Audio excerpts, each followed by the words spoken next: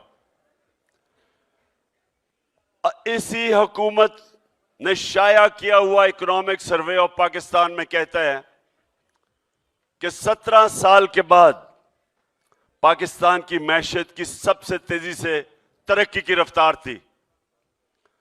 इसी सर्वे के मुताबिक पाकिस्तान की जो एक्सपोर्ट्स थी, असल में मुल्क अमीर तब होता है जब उसकी एक्सपोर्ट्स ऊपर जाती है। चाइना आज दुनिया की इकोनॉमिक सुपर पावर बन चुका है क्योंकि उनके पिछले 30 साल से उनकी एक्सपोर्ट्स बड़ी तेजी से ऊपर गई हैं। गवर्नमेंट ने तवज्जो दिया एक्सपोर्ट्स पे। ईस्ट एशियन टाइगर्स, जिसमें मलेशिया और इंडोनेशिया था, 90 की दिहाई में वो सब पाकिस्तान से आगे निकल गए क्योंकि उन्होंने एक्सपोर्ट्स की। हिंदुस्तान 90 की दिहाई से पहले हर तरह पाकिस्तान से पीछे था। बांग्लादेश हर तरह पाकिस्तान से पीछे था 90 की दिहाई से पहले। जब से ये दो माफिया खानदान आए हैं, बांग्लादेश भी आगे निकल गया, हिंदुस्तान भी आगे निकल गया। जो मुल्क एक वक्त ऐसा था कि पाकिस्तान की तरफ देखते थे कि मॉडल था तरक्की का, 60 की दहाई में पाकिस्तान, दुनिया जो गरीब मुल्क थे पाकिस्तान आके देखते थे कि पाकिस्तान का मॉडल क्या है, वो सब आगे निकल गए। जब से ये दो खानदान आए, ये अमीर होते गए, मुल्क मकरूज होता गया क्योंकि हम कभी भी कोई प्लान ही नहीं बना कि कैसे हम अपनी एक्सपोर्ट्स यानी दौलत में इजाफा कैसे करेंगे। इंडस्ट्री जो 60 की दहाई में तेजी से आगे बढ़ रही थी, पहली दफा हमारे होते हुए, हमारे 3.5 साल में पहली दफा हमने इंडस्ट्री को उठाया। 11% पे बढ़ रही थी। लार्ज स्केल मैन्युफैक्चरिंग जो इंडस्ट्री होती है, इसी इकोनॉमिक सर्वे में 11% उसमें इजाफा हो रहा था, जिसकी वजह से वर्ल्ड बैंक कहता है कि सारे बर्रे सगीर में जिस मुल्क में सबसे ज्यादा रोजगार मिल रहा था वो पाकिस्तान था। तो वो मुल्क जिसकी एक्सपोर्ट्स भी बढ़ रही थी, बैरून मुल्क जो रेमिटेंसेस थी, जो हमें बाहर से पैसा भेजते थे, हमारे बैरूनी मुल्क पाकिस्तानी रिकॉर्ड पे वो थी 31 अरब डॉलर पे। जब नून लीग छोड़ के गई थी तो वो 19 अरब डॉलर पे थे। हमने उनको पूरी मदद की कि किसी तरह बैंकों के जरिए हमारे पैसा भेजें। 31 अरब डॉलर पे चला गया। एक्सपोर्ट्स 32 अरब डॉलर पे, रिकॉर्ड। सबसे बड़ी बात कि हमने इस्लाहत की एफबीआर के अंदर और करते जा रहे थे।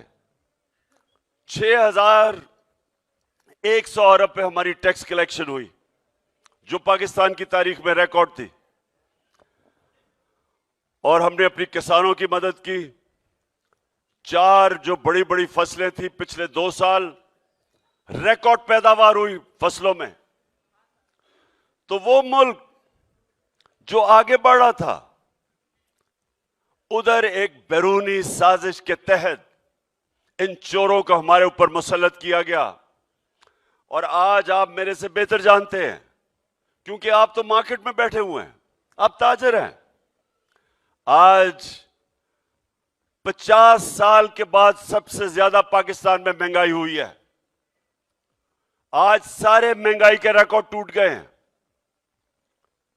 क्या वजह है? ये कहते जी हम आईएमएफ की वजह से महंगाई हुई है। आईएमएफ तो इनके साथ सिर्फ 5 महीने में है। हम तो 2.5 साल हम आईएमएफ के साथ थे। इन्होंने कहा जी आलमी मंडी में चीजें महंगी हुई हैं। आलमी मंडी में पिछले साल से चीजें महंगी थी। मैं जब कहता था कि महंगाई इंपोर्टेड है, आलमी मंडी से है, और सबसे बड़ी वजह तेल है। ये याद रखें कि तेल सबसे ज्यादा हमारा डॉलर खर्च होता है तेल इंपोर्ट करने में, पेट्रोलियम प्रोडक्ट्स के ऊपर। तकरीबन 37% जो हमारा पैसा डॉलर मुल्क से बाहर जाता है वो पेट्रोलियम प्रोडक्ट्स पे था। तो ये सुन ले ताजरों, जब हम थे $103 से $115 पे तेल की कीमत गई। आज $90 है तेल की कीमत। आज तकरीबन $13 कम है आलमी मंडी में तेल की कीमत। हम डीजल और पेट्रोल 150 रुपए लीटर पे दे रहे थे, 150 रुपए लीटर पे दे रहे थे। आज 250 रुपए पे डीजल है, जबकि आलमी मंडी में नीचे गिर चुका है तेल, और 236 रुपए पे पेट्रोल है, और अभी और बढ़ेगा। हम जब थे बिजली 16 रुपए यूनिट पे थी, आज 45 रुपए तक पहुंच गई और टैक्स लगा के उससे ऊपर चली गई है बिजली। आज लोग बिजली की कीमत नहीं दे सकते, घर बिजली के बिल नहीं दे सकते। आम घर, तनख्वाहदार तबका पिस गया है। सारा जो तबका तनख्वाहदार था उसके लिए तो अब क़यामत आ चुकी है। तो मेरा सवाल है कि कौन सी मुल्क में क़यामत आई थी कि सारी चीजें 50 साल में सबसे महंगी? क्योंकि अगर तेल वजह है तो तेल तो अब सस्ता है, हमारे दौर में ज्यादा महंगा था। आज आलमी मंडी में जो घी है, पाम ऑयल है, घी जिसे बनता है पाम ऑयल, हमारी बारी में $1700 का था, आज $1000 पे आ चुका है। लेकिन घी आज महंगा है। आज सबसे ज्यादा जो मसला आने वाला है वो है आटे का। 55 रुपए किलो आटा हमारे दौर पे था, आज 100 रुपए से कहीं ऊपर चला गया। कराची में 120 पे चला गया।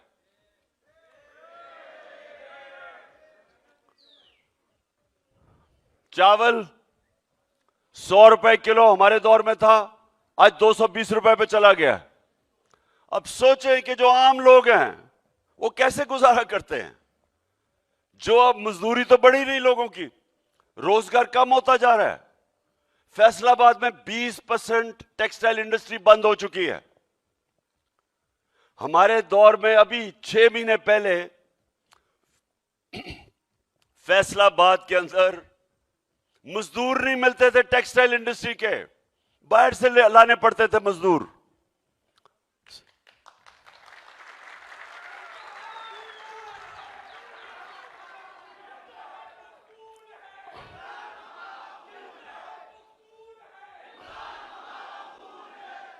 जी एक मिनट, बस मोबाइल फोन की 50% फैक्ट्रियां बंद हो गई हैं। गाड़ियों की फैक्ट्रियां 50% कम हो गई हैं। बस बस बस बस बस बस बस मेलू बस।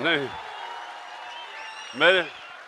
मुझे माजरत करनी पड़ेगी क्योंकि वो मेरा नौजवान मेलू से बहुत ज्यादा खूबसूरत है। अच्छा, मैं साहब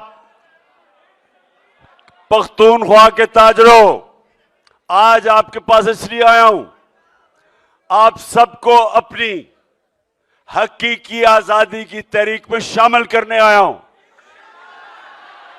ये आप अपने और अपने बच्चों के मुस्तकबिल के लिए आपने मेरी कॉल की इंतजार करनी है। हम कभी भी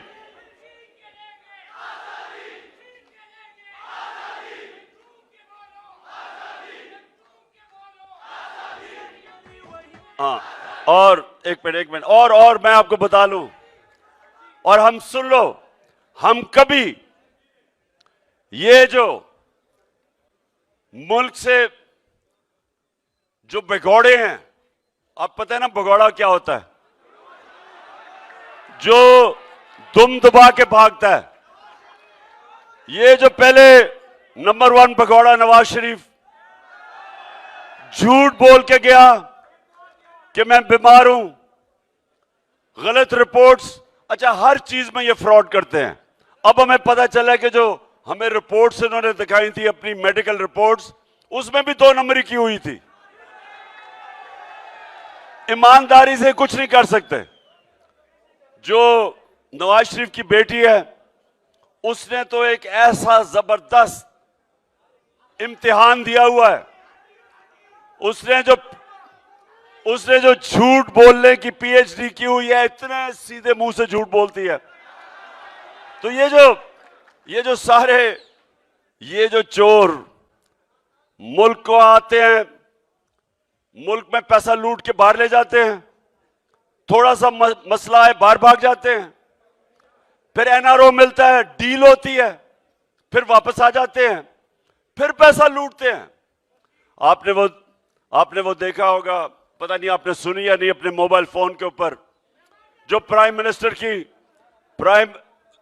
शहबाज शरीफ चेरी ब्लॉसम की जो ऑडियो टेप आई है। बेटी एक मिनट सुन तो लो। अभी ऑडियो टेप निकली है, उसमें मरियम कह रही है कि वो शहबाज शरीफ कह रहा है कि मरियम का जो दामाद है वो तो सिर्फ कोई खरबोपति है, लेकिन अभी भी गरीब है, तो वो हिंदुस्तान से मशीन मंगवा रहा है।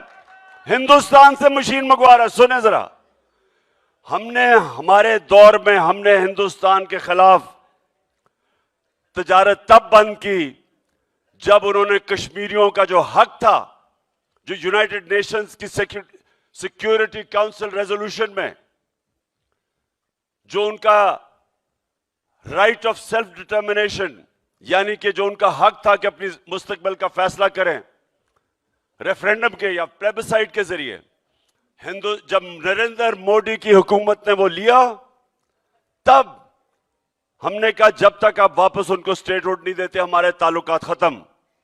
अब ये आके हिंदुस्तान से मशीनरी इंपोर्ट कर रहे हैं, क्योंकि इनको कोई फिक्र नहीं है कि वो बेचारे कश्मीरियों पे कोई गुजर रही है, जो कुर्बानियां दे चुके हैं। वो 1 लाख कश्मीरी शहीद हो चुका है, और ये अपने सिर्फ पैसे बनाने के लिए, पैसे की बुत की पूजा करने वाले हिंदुस्तान से अब वो चोरी का छुपा के वो मशीनरी इंपोर्ट करवा रहा है। और शहबाज शरीफ कह रहा है कि हम तरीका बताएंगे कि कैसे हम बुरा लें। और फिर एक और चीज सामने आ गई कि जो बस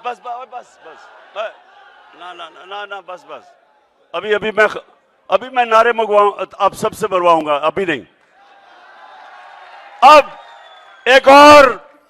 एक और शख्स सामने आ गया, बहुत ही बदनीयत, डिसऑनेस्ट, बदनीयत, इनके शरीफ खानदान के घर का नौकर चीफ इलेक्शन कमीशन सामने आ गया है। वो इससे नवाज शरीफ से हुक्म लेता है कि जनाब कितने तहरीक इंसाफ के लोगों को डिस्क्वालीफाई कर रहे हैं, और अभी एक और चीज आने वाली है। बेटी बाप को बता रही है नवाज शरीफ को कि जनाब वो चीफ इलेक्शन कमीशन ने कहा मैंने तो इमरान खान को डिस्क्वालीफाई करने का फैसला कर दिया तोशाखाना केस पे। कहता लेकिन अभी ग्रीन सिग्नल नहीं आ रहा। ये चीजें निकली हैं। अल्लाह अल हक का सबसे बड़ा उसका वादा है कि सच सामने आएगा। तो वो अभी ऑडियो लीक्स भी और चीजें सामने आएंगी और सारी कौम के सामने ये वो लोग बेनकाब होंगे कि ये मुल्क में अवाम की खिदमत करने नहीं आए, ये अपनी चोरी अपनी करप्शन खत्म करवाने आए हैं और पैसा बनाने आए हैं। और इनके रास्ते में इंशाअल्लाह ताजरो आपने मेरे साथ होना है, पाकिस्तानी कौम ने मेरे साथ होना है। और मैंने ये फैसला किया हुआ है कि इस मुल्क की हकीकी आजादी की जहाद मैं लड़ूंगा। जब तक मैं जिंदा हूं मैं इनका मुकाबला करूंगा इंशाअल्लाह।